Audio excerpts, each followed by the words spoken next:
చిరంజీవిని ఆ మధ్యన జగన్మోహన్ రెడ్డి బాగా హైలైట్ చేసుకొచ్చారు. ఎందుకు అంటే పవన్ కళ్యాణ్ని కంట్రోల్ చేయాలంటే చిరంజీవిని సపోర్ట్ చేయడం అన్నటువంటిది.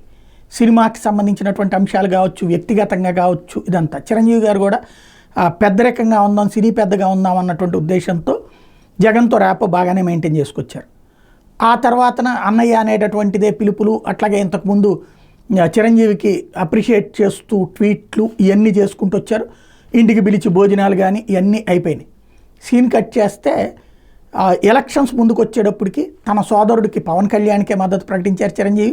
ఈవెన్ కుటుంబం అంతా కూడా అండగా నిలబడ్డటువంటి పరిస్థితి. ఇప్పుడు పుట్టినరోజు ఏది ఎన్నికలు అయిపోయాక జరిగిన తొలి పుట్టినరోజు చిరంజీవిది.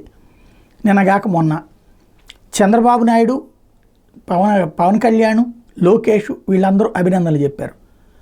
జగన్ది ఎక్కడా కనిపించాల, జగన్ హడావిడి ఎక్కడా కనిపించాలి. అంతకుముందు అయితే జగన్ ముఖ్యమంత్రి హోదాలో ఆ పుట్టినరోజు శుభాకాంక్షల నుంచి ఆయనకు అవార్డు వచ్చినప్పుడు శుభాకాంక్షల దాకా అనేకం చెప్పుకుంటూ వచ్చారు. అంటే ఇక కటీఫ్ అయినట్టేనా, లేకపోతే నార్మల్గా ఏదన్నా అంటే అభినందనలు చెప్పినట్టు చెప్పి బయటికి తెలియకుండా చేశారా చూడాలి.